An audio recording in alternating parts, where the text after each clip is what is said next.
और मेरी टीम मिलकर आपके लिए बहुत ही अच्छा स्टडी प्लेटफॉर्म लेके आए हैं जो कि बिल्कुल ही मुफ्त है।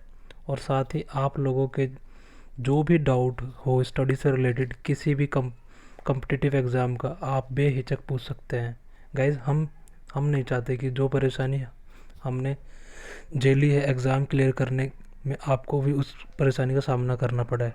सो इसीलिए जुड़े रहिए हमसे और देखते रहिए, हमारे चैनल को फॉलो करते रहिए कंटिन्यू, ताकि हम आपकी मदद कर सकें और आप भी यहाँ हमारे साथ अच्छे से स्टडी आप जो पढ़ना चाहते हैं उसका पूरा अच्छे से नॉलेज ले सकें। ठीक है गाइज। सो टुडे आज का जो मेरा टॉपिक है वो है ज्योग्राफी से रिलेटेड है, द इंटीरियर ऑफ द अर्थ।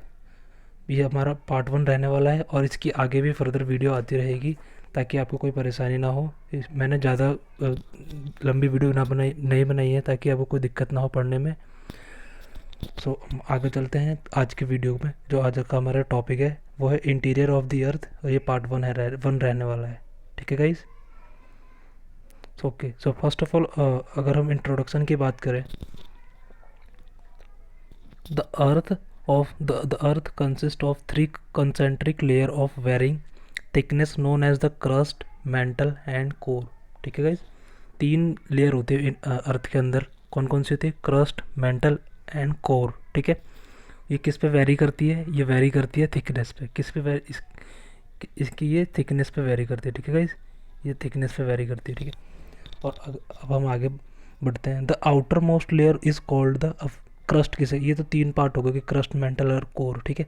अब हम आगे पढ़ेंगे क्रस्ट किसे कहते हैं, मेंटल किसे कहते हैं और कोर किसे कहते हैं। तो outer most layer is called the crust. ठीक है गाइज।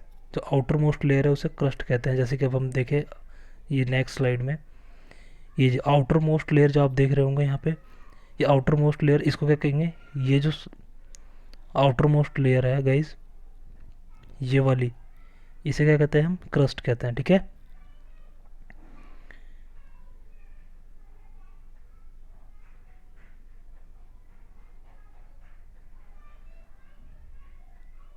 ओके। और उसके बाद हम कहते हैं, उसके बाद जो है inner part is called the core. जो इसके जो आउटर मोस्ट लेयर है उसे क्या कहते हैं? हम क्रस्ट कहते हैं। जो उसका इनर मोस्ट पार्ट होता है जो बिल्कुल डीप होता है उसे क्या कहते हैं? हम कोर। ठीक है। ये 2 हो गए।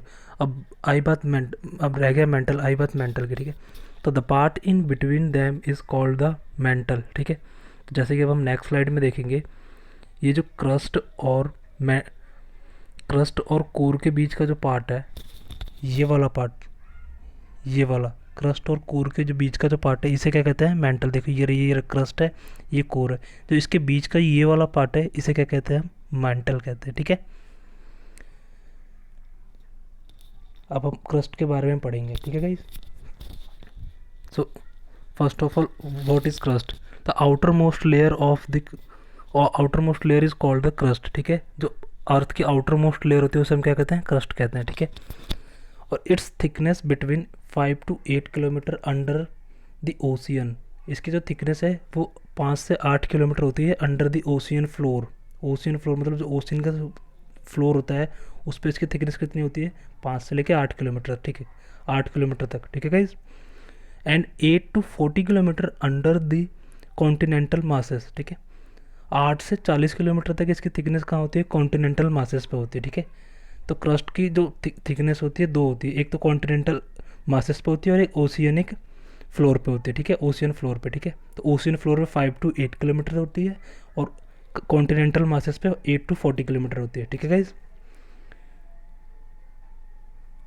अब हम आगे चलते हैं। Ocean is denser than the continental mass. Ocean is denser than the continental mass, मतलब ये ज़्यादा डेंसर होता है कॉन्टिनेंटल मास से। ठीक है। ओशियनिक। ठीक है। इसी कारण यहाँ पे बहुत ज़्यादा मिनरल्स एंड मेटल्स पाए जाते हैं। ठीक है। सॉलिड फॉर्म में। ठीक है। And next point is that the minerals found in continental mass. कौन कौन से मिनरल्स फाउंड होते हैं कॉन्टिनेंटल मास में? अब ये देख लीजिए, सिलिका एंड एल्यूमिनियम। कौन कौन से फाउंड होते हैं गाइस? Silica and aluminium. और इन दोनों को जब ऐड कर दिया तो क्या बनता है? सियाल। तो गाइस सीधा सीधा क्वेश्चन पुटअप होता है कि सियाल कौन से लेयर में पाया जाता है? तो सियाल कहाँ पाया जाता है? क्रस्ट में पाया जाता है। ठीक है। क्रस्ट के कौन से पार्ट में पाया जाता है, कॉन्टिनेंटल मास में पाया जाता है, ठीक है। अब अगर हम बात करें नेक्स्ट पॉइंट की, तो नेक्स्ट पॉइंट है हमारा minerals of oceanic crust, silica and magnesium कौन कौन से पाए जाते हैं, मिनरल्स ऑफ ओशियनिक क्रस्ट में कौन कौन से पाए जाते हैं गाइस, सिलिका एंड मैग्नीशियम पाए जाते हैं इसमें, ठीक है। इसको क्या कहा जाता है, सीमा कहा जाता है। ये भी डायरेक्ट क्वेश्चन पुटअप हो सकता है आपसे कि सीमा किसे कहा जाता है और ये कहाँ पाया जाता है। तो सीमा पाया जाता है ओशियनिक क्रस्ट में। सीमा की फुल फॉर्म क्या है, सिलिका एंड मैग्नीशियम, ठीक है गाइज। यहाँ तक आपको समझ में आ गया। ये थी हमारी first layer of the earth, ठीक है गाइज। ये हमारी कौन सी थी, first layer of the earth, ठीक है।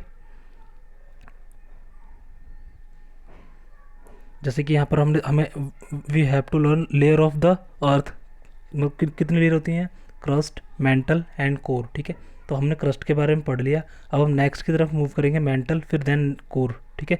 तो इससे पहले हम ये डायग्राम समझ लेते हैं, ठीक है। अब हमने बात की थी ओशियनिक क्रस्ट की। ओशियनिक क्रस्ट ये रही, ये जो आपको दिख रही है, this is the oceanic crust.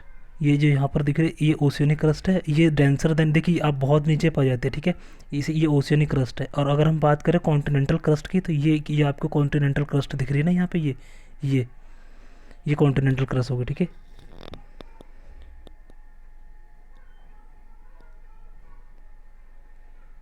अब हम चलते हैं नेक्स्ट किस पे, मेंटल पे। हमारा सेकंड लेयर का पार्ट कौन सा है, मेंटल।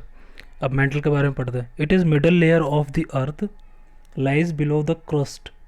इट इज़ क्या कह रहा है यहाँ पे, it is middle layer of the अर्थ, मतलब और किसके बीच में, मिडल लेयर किसके बीच में बताया था, इसमें लिखा था ना, मैंने बताया था आपको कि मिडल लेयर मतलब क्रस्ट और कोर के बीच में पाया जाता है, ठीक है। किसके बीच में, क्रस्ट एंड कोर के बीच में पाया जाएगा, ठीक है ना, ये मिडल लेयर, ठीक है। इसकी थिकनेस की बात करें अगर हम, इसकी थिकनेस कितनी होती है गाइज, इसकी थिकनेस होती है 2900 किलोमीटर तक इसकी थिकनेस होती है, ठीक है, 2900 किलोमीटर तक, ठीक है। और अब हम इसके आगे बात करें मिनरल, इसमें कौन कौन से मिनरल्स पाए जाते हैं, तो इसमें silicate of iron and magnesium पाया जाता है।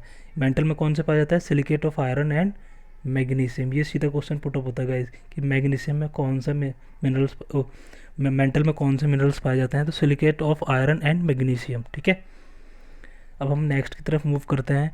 नेक्स्ट पॉइंट कह रहा है it's divide into 2 layer, upper mantle and lower mental, ठीक है। जो मेंटल होता है वो 2 लेयर में डिवाइड होता है, कौन कौन से में, upper mantle and lower mental, ठीक है। तो अब हम पहले अपर मेंटल के बारे में पढ़ लेंगे। Upper mantle is approx 670 kilometre thickness. इसकी थिकनेस कितनी होती है, अप्रोक्स 670 किलोमीटर थिकनेस होती है किसकी, अपर मेंटल की, ठीक है। अब अपर मेंटल में मिनरल्स कौन कौन से पाए जाते हैं, अपर मेंटल में मिनरल्स पाए जाते हैं सिलिका एंड मैग्नीशियम, ठीक है। इसको मिला के क्या बनता है, सीमा।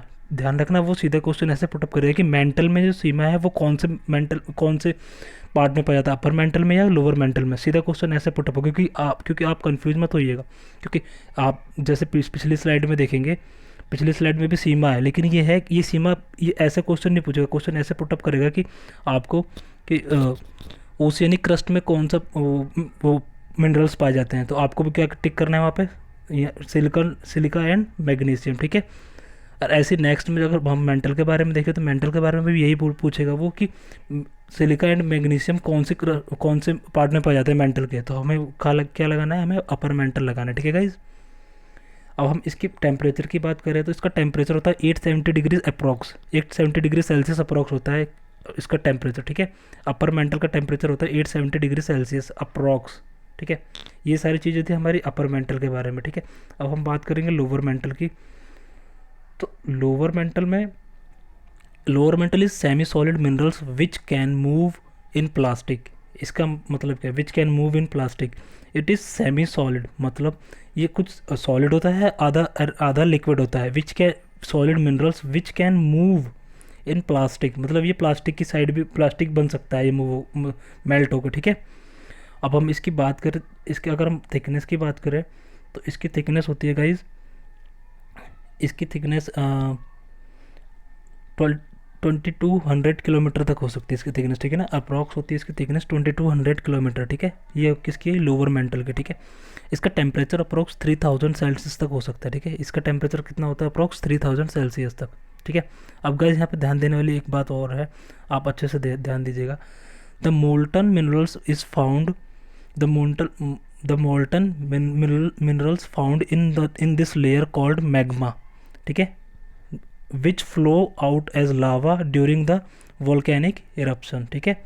इसका मतलब क्या हुआ, इसका मतलब ये हुआ गाइस कि जो मोल्टन मिनरल्स है जो उस इस लेयर में पाया जाता है, लोअर लेयर में पाया जाता है, जो मोल्टन मिनरल्स होते हैं, वो जो मोल्टन मीन्स मेल्ट होकर जो पाए जाते हैं, वो क्या कहलाते हैं, अंदर तक रहते हैं जब तक, तो वो मैग्मा कहलाते हैं, ठीक है।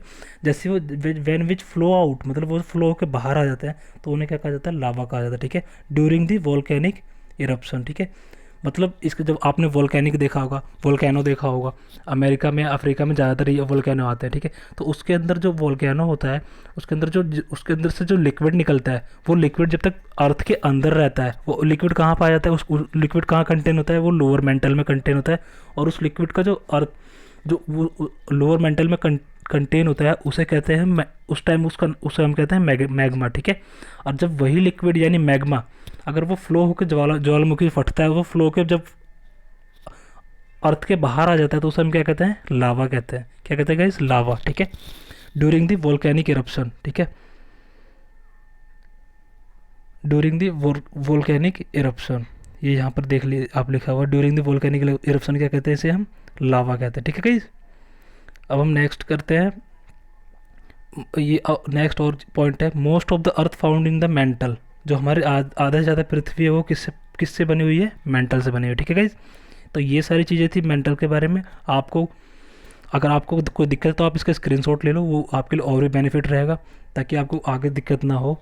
और ये सीधे सीधे इससे ज़्यादा कुछ आपको पढ़ना है नहीं मेंटली इन सब के लेयर्स के बारे में, ठीक है गाइज। अब हम नेक्स्ट की तरफ मूव करते हैं, वो है हमारा कोर। अब हम कोर के बारे में पढ़ लें। Inner most layer of the earth is called core, ठीक है। ये कौन सी होती है, इनर मोस्ट लेयर होती है अर्थ की, ठीक है गाइज। ये inner most layer of the earth is called core, ठीक है। और कोर कंटेन हैवी मेटल। कौन कौन से ये हैवी मेटल कंटेन करती है, कौन कौन से, आयरन एंड निकेल, ठीक है। इसे हम क्या कहते हैं, नाइफ कहते हैं। तो सीधा गाइज सीधा क्वेश्चन पुटअप होगा आपसे कि नाइफ कहाँ पाया जाता है, तो नाइफ पाया जाता है कहाँ पे, कोर के अंदर। किसके अंदर पाया जाता है, कोर के अंदर। नाइफ किसका कंटेन होता है, आयरन एंड निकेल का मिक्सचर होता है नाइफ, ठीक है गाइज। आपको ये चीज़ें ध्यान रखनी है। अगर हम इसकी बात करें थिकनेस की, तो इसकी थिकनेस होती है कितनी, अराउंड 3500 किलोमीटर, ठीक है गाइज। इसकी थिकनेस कितनी होती है, 3500 किलोमीटर तक इसकी थिकनेस होती है कोर की, ठीक है। अब ये भी फर्दर दो पार्ट में डिवाइड होता है, ठीक है ना गाइज। ये भी दो पार्ट में डिवाइड होता है कोर, ठीक है। कौन कौन से पार्ट होते हैं इसके, अपर कोर एंड इनर कोर, ठीक है। तो अब हम सबसे पहले हम अपर कोर के बारे में पढ़ेंगे। अपर कोर के बारे में पढ़े तो हम थिकनेस देखें इसकी, अगर अपर कोर की, तो it is approx 2300 kilometre thick. मतलब क्या हुआ, इसका अपर कोर जो होता है वो हमारा 2300 किलोमीटर तक थिक हो सकता है, ठीक है। और इसके टेम्परेचर की बात करें तो its temperature is 2200 degree Celsius, ठीक है। इसका टेम्परेचर कितना तक हो सकता है, 2200 डिग्री सेल्सियस तक जा सकता है इसका टेम्परेचर, ठीक है गाइज। और मोस्टली इतना ही रहता है, अप्रॉक्स रहता है, फ्लक्चुएट होता रहता है, ठीक है गाइज। अब melt all the metal due to the so hot temperature. देखो यहाँ पे लिखा है ना, जितने भी मेटल्स पाए जाते हैं यहाँ पे, वो क्या होता है, मेल्ट फॉर्म में पाए जाते हैं। क्यों मेल्ट फॉर्म में पाए जाते हैं, due to the hot temperature, ठीक है। यहाँ का टेम्परेचर बहुत गर्म होता है, इसलिए से ये सब किस फॉर्म में पाए जाते हैं, मेल्ट फॉर्म में पाए जाते हैं, ठीक है गाइज।